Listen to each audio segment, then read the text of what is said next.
Hello મિત્રો, Google dialler છે આપણું, એની અંદર એક મજાનું ફીચર્સ આવ્યું છે કે જ્યારે પણ કોઈ વ્યક્તિ આપણને કોલ કરે છે તો એ કોલ આપણને આવે ત્યારે આપણને સ્ક્રીન ઉપર દેખાય છે એ પ્રમાણેનું કોલ ઇન્ટરફેસ દેખાશે.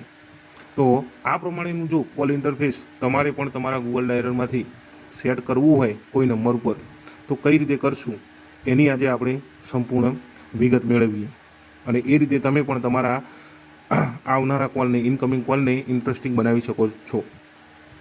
એના માટે અહીંયા આપણે સૌપ્રથમ શું કરીશું તો કે આપણે જે પણ કોન્ટેકમાં તમારે કોઈનો ફોટો મૂકવો હોય તો એ માટે આપણે સૌપ્રથમ એ નંબર સર્ચ કરી લઈશું. એ નંબર સર્ચ કર્યા પછી એના પર આપણે ટચ કરીશું તો આ પ્રમાણેનું એક પેજ ખુલશે. એ પેજ ખુલશે ત્યારે તમને અહીંયા ટ્રાય એડિંગ અ કોલિંગ કાર્ડ એ પ્રમાણેનું એક મેસેજ જોવા મળશે. આ મેસેજ ઉપર આપણે જ્યારે ટચ કરીશું ત્યારે આપણને આવો ઇન્ટરફેસ જોવા મળશે.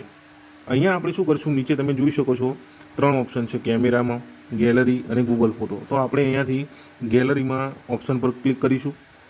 ત્યારબાદ આપણને જે પણ ફોટો જોઈએ છે, જે પણ વ્યક્તિનો એ વ્યક્તિનો ફોટો અહીંયાથી આપણે મેળવી લઈશું અને આ પ્રમાણે એને એડજસ્ટ કરી દઈશું. એડજસ્ટ કર્યા બાદ તમારે અહીંયા એનો ફોન્ટ બદલવા હોય તો તમે ફોન્ટ પણ બદલી શકો છો. એનો કલર બદલવો હોય તો એનો કલર પણ તમે બદલી શકો છો. અને કલર બદલ્યા પછી, ફોન્ટ બદલ્યા પછી આપણે શું કરીશું તો કે ડન આપી દઈશું અહીંયા.